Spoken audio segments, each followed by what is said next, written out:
शिक्षा और संस्कृति की आवाज जानी पहचानी उत्तराखंड मुक्त विश्वविद्यालय आपके लिए लेकर आया है 91.2 FM पर बदलते शहर की धड़कन हेलो हल्द्वानी। हेलो हल्द्वानी सुन रहे सभी श्रोताओं को हमारा नमस्कार। दोस्तों, जैसा कि आप सभी जानते हैं कि हेलो हल्द्वानी एक सामुदायिक रेडियो है जिसे 91.2 मेगाहर्ट्ज की फ्रीक्वेंसी पर आप तक लेकर आता है उत्तराखंड मुक्त विश्वविद्यालय। इस रेडियो पर हम जहां समुदाय और समाज से जुड़े हुए कई तरह के मुद्दे, उनकी अपनी समस्याएं और उन समस्याओं के समाधान पर चर्चा करते हैं, तो वहीं उत्तराखंड मुक्त विश्वविद्यालय से जुड़े हुए विद्यार्थियों की जानकारी के लिए भी कई तरह के कार्यक्रम हम इस रेडियो पर लेकर आते रहते हैं। तो ऐसे ही एक कार्यक्रम के साथ आज हमारे स्टूडियो में मौजूद है उत्तराखंड मुक्त विश्वविद्यालय के गृह विज्ञान विभाग से मोनिका द्विवेदी, और इनकी जो आज की जानकारी का विषय है वो है खाद्य सेवा प्रणाली। तो खाद्य सेवा प्रणाली से क्या आशय है और हमारे आसपास कौन कौन सी खाद्य सेवा प्रणाली देखने को मिलती है और इन सब से हम किस तरह से प्रभावित होते हैं या फिर हमारी रोजमर्रा की जिंदगी किस तरह से इन सब से प्रभावित होती है, इस बारे में ये पूरी चर्चा रहने वाली है। तो पेश है आपके लिए ये कार्यक्रम। हमारे सभी साथियों को मेरा नमस्कार। साथियों, मैं Monika Dwivedi, department of home science, Uttarakhand Mukt Vishwavidyalaya. आज मैं जिस टॉपिक को लेकर आपके सामने आई हूँ वो है फूड सर्विस मैनेजमेंट, अर्थात खाद्य सेवा प्रणाली। या सरल शब्दों में कहें तो हमारे यहाँ जो खाने पीने से संबंधित या खाने पीने से रिलेटेड जो कुछ भी उद्योग चल रहे हैं या फिर आप कह सकते हैं पर्सनल लेवल पे जो काम हो रहा है, चाहे वो आपका सुबह से ब्रेकफास्ट हो, दिन का लंच हो या रात का डिनर हो, या डिफरेंट टाइप के ऑर्गेनाइज जो हम अलग अलग उत्सवों को या फिर अलग अलग तरीके से, जैसे डिफरेंट अगर देखा जाए तो रिलीजन जो हमारे धार्मिक अनुष्ठान वगैरह हैं, उसमें जो खाद्य सेवा का आयोजन होता है उससे रिलेटेड हम लोग इसमें बात करेंगे। तो अगर इसे सरल शब्दों में समझा जाए, खाद्य सेवा प्रबंधन ना समझा जाए, अगर नॉर्मल सा अगर इसको देखें तो ये है कि किस तरीके से आज के समाज में फूड डिलीवरी सिस्टम चल रहा है, अर्थात जो नीडी पर्सन है उन्हें कैसे भोजन व्यवस्था वो किस तरीके से वो ऑप्ट कर रहे हैं, या फिर किस तरीके से भोजन प्रणाली को हमने ऐसे व्यवस्थित किया है कि हर जरूरतमंद को या फिर जो चाह रहा है उसे भोजन प्राप्त हो या मिल जाए इजीली, उसकी कंडीशंस पे और उसकी आर्थिक स्थिति को देखते हुए। तो सबसे पहले बात करते हैं कि इतिहास क्या रहा, कैसे लोगों को विचार आया कि इस तरीके से भी एक करियर सेट किया जा सकता है, या फिर इस तरीके का भी कोई एक बिजनेस हो सकता है, या इस तरीके का कोई एक सिस्टम हो सकता है खाने से रिलेटेड।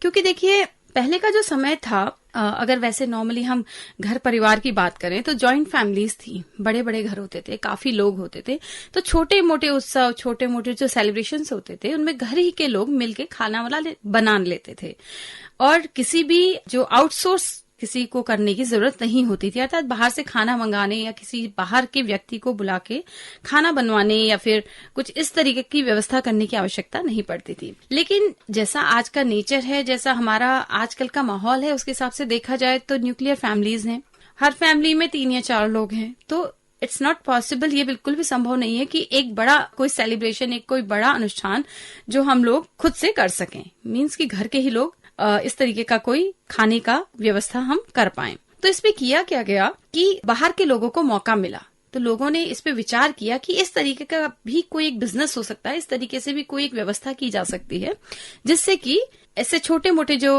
उत्सव वगैरह हैं, छोटी मोटी सेलिब्रेशंस हैं, पार्टीज हैं, ये सब आप कर सकें। इस तरीके से ये चेंजेस आने शुरू हुए, क्योंकि शुरुआत में ये सब नहीं था। अच्छा, दूसरा, लोग यात्रा पे जाते थे पुराने समय में, तो क्या होता था कि लंबी लंबी यात्राएं होती थी, इतनी सुविधाएं नहीं थी, तो छोटी कम डिस्टेंस को तय करने में भी बहुत समय लगता था। तो लोग क्या करते थे कि घरों से ही सामान अपने बैग वगैरह में रख के ले जाते थे। लेकिन टाइम हैज बीन चेंज, धीरे धीरे सुधार हुआ, चेंजेस आए, तो लोगों ने इस जरूरत को भी समझा, क्योंकि एक आपका अतिरिक्त बोझ होता था खाने का। इस पे विचार किया गया कि अगर रास्ते में ही जगह जगह पे कुछ ऐसे फूड पॉइंट्स बना दिए जाएं, स्टॉल्स लगा दिए जाएं, फूड कॉर्नर्स बना दिए जाएं, जहां पे व्यक्ति यात्रा के दौरान रुके, कुछ देर विश्राम भी कर ले और खाना पीना भी उसका हो जाए। जैसा आपने देखा होगा कि आप जब कभी यात्रा पे जाते हैं, कहीं एक जगह से दूसरी जगह जाते हैं, तो अगर आप बस से जा रहे हैं तो बस का भी एक स्टेशन होता है जहां पे आपका थोड़ी देर विश्राम होता है, खाना पीना होता है। कुछ वहां पे अच्छे रेस्टोरेंट्स होते हैं या फिर ढाबे होते हैं, वहां पे आपको पर्याप्त मात्रा में और सही प्रकार का, जो आपका सेफ हो और थोड़ा पौष्टिक हो, इस तरीके का खाना आपको वहां मिल जाता है। इसी प्रकार अगर आप अपनी पर्सनल कार से जा रहे हैं या पर्सनल किसी व्हीकल से जा रहे हैं, तो इसमें भी आप लोग क्या करते हैं कि कोई एक अच्छा ढाबा ढूंढ लेते हैं जहां पे आप लोग खाना खा लेते हैं, कोई रेस्टोरेंट, कोई होटल ढूंढ लेते हैं। तो मैं ये बताने की कोशिश कर रही हूँ कि कैसे ये चीज आई, इसका कैसे प्रचलन हुआ, कि कैसे ये जरूरत बनती गई हमारी। क्योंकि सहूलियत थी, क्योंकि आराम था, तो इसलिए हमने इसको ऑप्ट किया। तो इस तरीके से ये चेंजेस आते गए। इसके अलावा जैसे धर्मशालाएं वगैरह हैं, वहां पे भी यात्री जब कोई लंबी यात्रा के बाद वहां पे रुकता था तो उसको खाने पीने, रहने, इन सब की व्यवस्थाएं चाहिए होती थी। तो यहाँ पे भी क्या हुआ कि एक कैफेटेरिया या फिर एक कॉफी शॉप या फिर कोई एक कैंटीन खोलने का एक ऑप्शन मिला लोगों को, कि अगर व्यक्ति रुक रहा है वहां पे तो उसे ऐसा क्यों ना किया जाए कि उसे भोजन भी वहीं पे दे दिया जाए, जिससे उसे इधर उधर ना भटकना पड़े खाने के लिए। तो ये अलग अलग तरह के डिलीवरी सिस्टम्स हैं। कहीं पे आपका कैंटीन वगैरह खुली हुई हैं, जैसे हॉस्टल्स में होती हैं, जैसे आपके धर्मशालाओं में होती हैं, जैसे आपके बड़े बड़े ऑफिसेज में होती हैं। एमएनसीज में आप देखेंगे कि हर जगह अपना एक कैफेटेरिया होता है, कैंटीन होती है जहां पे वो लोग खाते हैं खाना। तो इस तरीके से अलग अलग तरीके से फूड डिलीवरी सिस्टम बनाए गए। तो एक्चुअल में फूड डिलीवरी सिस्टम ये हुआ कि आपको घर के बाहर या फिर घर में होते हुए, जब आप कभी आपकी इच्छा नहीं है घर में खाना बनाने की, तो उस दौरान आपको एक अच्छी भोजन व्यवस्था प्राप्त हो। तो एक अच्छी भोजन व्यवस्था को लागू करने के लिए एक अच्छे मैनेजमेंट, एक अच्छी प्लानिंग की जरूरत होती है। तो क्या क्या बातें ध्यान में रखी जाएं? जैसे आप ही हैं, आप अगर घर में कोई फूड ऑर्डर करते हैं, कोई फूड आइटम ऑर्डर करते हैं, तो कौन कौन सी बातें ध्यान में देते हैं?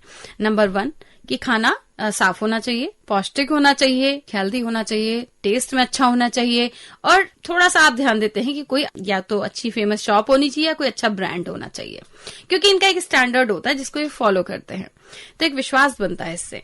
तो इस तरीके से यही चीजें हैं जो आपको हर जगह पे, किसी भी जगह पे किसी खाद्य पदार्थ को लेने से पूर्व आपको थोड़ा सा ध्यान में देनी चाहिए। बेसिकली जो ये फूड डिलीवरी सिस्टम है या जो ये प्रणाली है, खाद्य सेवा इकाइयां हैं, 2 प्रकार की होती हैं। एक होती है व्यावसायिक, एक होती है गैर व्यावसायिक। व्यावसायिक मतलब जो धनोपार्जन, मतलब जिनसे आपका प्रॉफिट हो, एज अ बिजनेस जो लोग ऑप्ट इसको करते हैं, वो आपकी व्यावसायिक वाली श्रेणी के अंतर्गत आते हैं।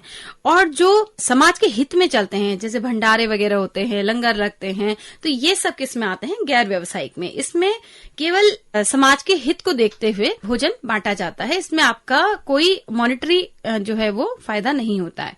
तो ये 2 तरीके की आपकी खाद्य सेवाएं होती हैं। अब जो ये खाद्य सेवा प्रणाली है, इसका विकास किस तरीके से हुआ और कौन कौन से कारक इसके पीछे हैं, तो इनको थोड़ा सा जान लेते हैं। जैसे पहला है परंपरा एवं संस्कृति। परंपरा एवं संस्कृति में आता है जैसे हिंदू, मुस्लिम, सिख, ईसाई जो भी हैं, तो इनमें क्या होता है, जैसे मंदिरों में प्रसाद के रूप में होता है, और अगर आप गुरुद्वारे में देख रहे हैं लंगर लगता है। इसी प्रकार मस्जिदों में रमजान के समय सामूहिक भोजन होता है। क्रिसमस पे अलग अलग टाइप से दावतें होती हैं, अलग अलग तरीके से पार्टीज होती हैं। तो एक गैदरिंग होती है, एक बड़ी गैदरिंग होती है जिसमें कि अलग अलग प्रकार के व्यंजन तैयार किए जाते हैं जो आपके धर्म, जो आपकी संस्कृति से जुड़े हुए होते हैं, या जो उसमें फेमस होते हैं, या जो उस पर्टिकुलर जो आपका इवेंट है उससे संबंधित होते हैं। तो इस तरीके के जो अलग अलग समय पे जो इवेंट्स होते थे, इनकी वजह से भी जो फूड डिलीवरी सिस्टम है उसको एक मजबूती मिली और वो ग्रो करने लगा, कि एक ऑप्शन दिखा कि इस तरीके से भी आप अपना कोई एक फूड बिजनेस चला सकते हैं। या फूड जैसे मैंने पहले बताया वो गैर व्यावसायिक भी हो सकता है, या मतलब समाज हित को देखते हुए कुछ लोगों ने इस तरीके से भी इसे शुरू किया। इसी प्रकार अलग अलग देवी देवताओं के, जैसे नवरात्रियों में आपने देखा है जगह जगह भंडारे लगते हैं, शिवरात्रि है, जन्माष्टमी है, अलग अलग मैं अपने उसका बता रही हूँ। अलग अलग धर्मों में अलग अलग तरीके की इस प्रचलन है। आपने देखा होगा कई जगह गुरुद्वारों में लंगर लगते हैं, कहीं तो रोजाना लंगर लगते हैं। एक ये परंपरा बनती गई। तो इस तरीके से आप देखिएगा, अब जैसे यही हमारे पास में सितारगंज में जो गुरुद्वारा है वहां पे डेली लंगर लगता है। हम लोगों ने वहां पे जाके खाना भी खाया हुआ है।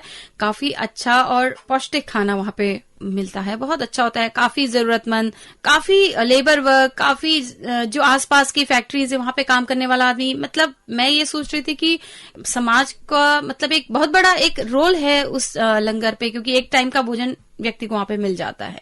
तो ये बहुत अच्छा काम भी है, क्योंकि ये गैर व्यावसायिक है, इसमें उनका कोई मॉनेटरी प्रॉफिट नहीं होता है। तो इस तरीके से ये एक समय दर समय मतलब ये आगे को फिर बढ़ता गया। इसी प्रकार जैसे नामकरण संस्कार हैं या बर्थडेज हैं या एनिवर्सरीज हैं, अलग अलग तरीके की सेलिब्रेशंस हैं जिनमें भी हम इस तरीके का कुछ फूड डिलीवरी सिस्टम यूज करते हैं, होटल्स में जाते हैं, रेस्टोरेंट्स में जाते हैं। तो ये सब आपको इस चीज को मजबूती देते हैं, इस व्यवसाय को मजबूती देते हैं। तो ये सब कारक हैं कैसे ये जो रेस्टोरेंट सिस्टम है या ये फूड डिलीवरी सिस्टम है ये ग्रो करता गया। इसके अलावा सेकंड अगर कारक के बारे में बात करें तो यह है राजघराने या राजस्तर, इसको आप कह सकते हैं। जैसे पढ़ा होगा आपने इस हिस्ट्री में कि राजा होते थे, उनके महलों में एक प्रॉपर मतलब जो एक किचन स्टाफ होता था उनके पास, जो सारे महल के लोगों के लिए खाना बनाते थे। और एक तरीके से कैफेटेरिया सिस्टम आप इसे कह सकते हैं। इसमें राज परिवार, उनके अतिथि या फिर प्रजा के लिए भोजन व्यवस्था की जाती थी। तो उस समय भी ऐसा नहीं कि पुराने समय में ये नहीं था ये फूड बिजनेस या ये फूड सिस्टम, लेकिन इतना औद्योगिकीकरण नहीं हुआ था, इसका इतना व्यावसायिक नहीं था, मीन्स की पर्सनल लेवल पे चलता था। तो इसको एज अ बिजनेस लोगों ने बाद में धीरे धीरे समय के साथ लेना शुरू किया, जब देखा कि इसका फ्यूचर स्कोप क्या है। और वैसे भी किसी को भोजन खिलाना, किसी को भोजन कराना खुद में एक बहुत अच्छा काम है, चाहे वो मॉनेटरी हो, चाहे गैर व्यावसायिक हो, व्यावसायिक हो, डजंट मैटर, लेकिन आप किसी को भोजन करा रहे हैं, ये बहुत बड़ा पुण्य का काम है। तो इस तरीके से भी लोगों ने इसको लेना शुरू किया कि अगर कोई काम करना ही है तो क्यों ना फूड बिजनेस को ऑप्ट किया जाए।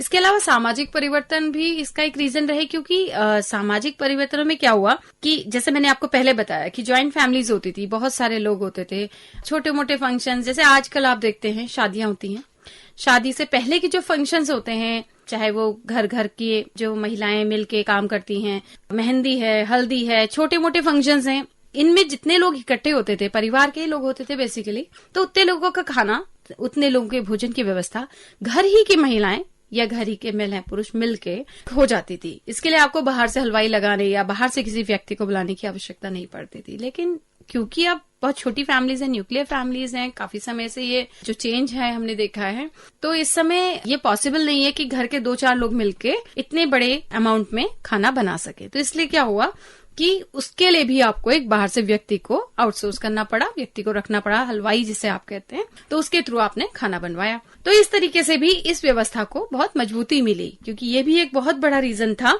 फूड बिजनेस को इस जगह भी अपना एक ऑप्शन दिखा कि इस तरीके से भी वो काम किया जा सकता है, जबकि घर वाले करने में सक्षम ना हो। इसके अलावा छोटी मोटी kitty parties, birthday parties, anniversary parties, ये सब भी उस ऑप्शन में जुड़ते चले गए। अगला है औद्योगिक विकास। जैसे मैंने आपको बताया कि जो अलग अलग फैक्ट्रीज हैं, एमएनसीज हैं, वहां पे एक कल्चर है कि जितने भी उनके एम्प्लॉयज होते हैं उनका एक टाइम का भोजन, मोस्टली लंच या फिर अगर नाइट ड्यूटीज वाले हैं तो डिनर, वो वहीं पे होता है। अलग से उसके लिए पे नहीं करना होता है, वो आपका फ्री ऑफ कॉस्ट होता है, कंपनी आपको प्रोवाइड कराती है। तो इससे कंपनी को क्या फायदा होता है, एक तो टाइम बचता है, दूसरा आपका जो एम्प्लॉय है वो टोटल टाइम आपके अंदर ही रहता है, परमाइसेस के अंदर ही, क्योंकि भोजन की व्यवस्था अंदर ही होती है, उसके लिए उसे बाहर नहीं जाना पड़ता, और एक अच्छा भोजन मिलता है जो आपकी निगरानी में होता है, जिस भी कंपनी या जिस भी व्यक्ति के अंडर है।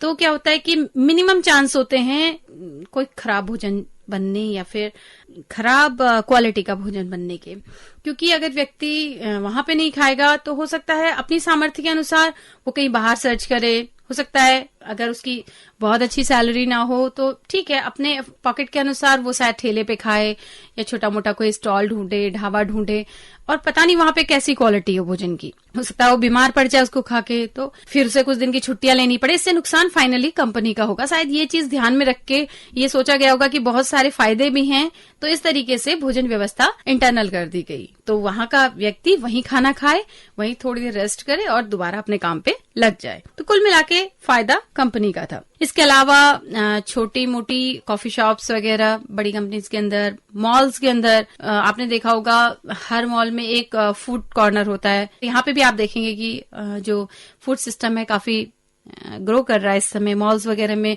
कॉफी शॉप्स होती हैं, फूड कॉर्नर्स होते हैं, इनफैक्ट आइसक्रीम पार्लर्स होते हैं, बेकरी शॉप्स होती हैं, काफी कुछ होता है। मतलब कि कुल मिला के एक बहुत बड़ा ऑप्शन मिला यहाँ पे भी फूड सिस्टम को ग्रो करने का। इसके अलावा बात करते हैं स्वास्थ्य सेवाओं की, तो आपने देखा होगा हर हॉस्पिटल में एक अपनी कैंटीन होती है, जहां पे जो बीमार व्यक्ति है उसके साथ जो तीमारदार होता है उसके लिए भी भोजन की व्यवस्था ताकि हो सके, उसे इधर उधर ना भटकना पड़े, क्योंकि अल्टीमेटली खाना उसको भी चाहिए।